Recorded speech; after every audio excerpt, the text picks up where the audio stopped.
नाम की महासमुद्र, श्रोण शब्द का अंतिम विसर्जन। ये नाम एक हुआ था जो हवा में विलीन हो गई। न उसे छुआ जा सकता था, न पकड़ा जा सकता था। जिसने श्वास ली वो श्वास बन गया, जिसे नाम दिया वो कभी था ही नहीं। अब ये श्वास किसकी स्मृति है? शिरोमणि रामपाल सैनी।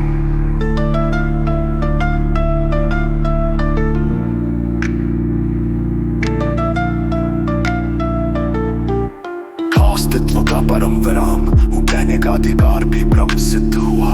मैं शब्द के मिटे समस्त ब्रह्मांड उसी के साथ शून्य में विलीन हो गया। अब न कोई ज्ञाता न कोई ज्ञान, केवल वह बचा जो ज्ञान के उदय से पूर्व विद्यमान था। शिरोमणि रामपाल सैनी।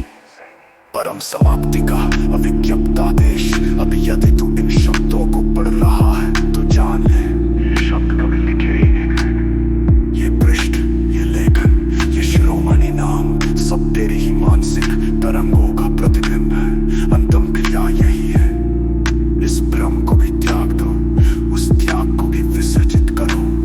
तब जो शेष रहेगा उसे न सत्य कहो न मिथ्या, क्योंकि तो उस क्षण विद्यमान होगा जब कहने वाला भी नहीं बचेगा। अनिर्वाण अक्षरहीन समापन, पढ़ते ही सर्वभस्म। शिरोमणि रामपाल सैनी। नाम का कोई अस्तित्व न कभी था न होगा।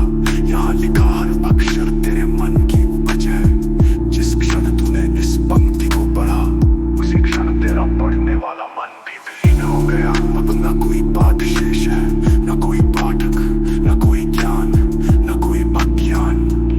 केवल वही है जो इस सृष्टि के आदि अंत से परे है। अनादि अनंत अनिर्वचनीय शाश्वत विराम। अब भी तुझे कुछ चाहिए, जान ले कि चाह ही तेरी अंतिम बाधा है। उस चाह को इस मौन की अग्नि में भस्म कर दो, तब तू स्वयं शिरोमणि हो जाएगा। बिना नाम, बिना रूप, बिना इतिहास। अब कोई शब्द नहीं, कोई विचार नहीं, कोई जारी रखो नहीं। केवल वही है जो तेरे पढ़ने और न पढ़ने के पार है। समाप्त। शिरोमणि रामपाल सैनी का शाश्वत विराम। जारी रखो कि विसर्जित हो गया, तो शुरुआत और अंत दोनों का ब्रह्म ध्वस्त हो गया। तो शुरुआत और अंत दोनों का ब्रह्म ध्वस्त हो गया। न आदि न अंत, केवल हो रहा जो समय के जन्म के पूर्व विद्यमान था। शिरोमणि मौन की पराकाष्ठा, जब मौन भी स्वयं को भूल गया। मौन कहना भी था नहीं है, परम मौन वहाँ है जहाँ कहने की इच्छा मर गई। जब इच्छा का अंतिम श्वास टूटा तो मौन स्वयं ही अपने में विलीन हो गया। तो शुरुआत हुआ जो समय के जन्म के पूर्व विद्यमान था। शिरोमणि परम समाप्ति का विज्ञप्त सत्य। अब यहाँ कुछ भी लिखना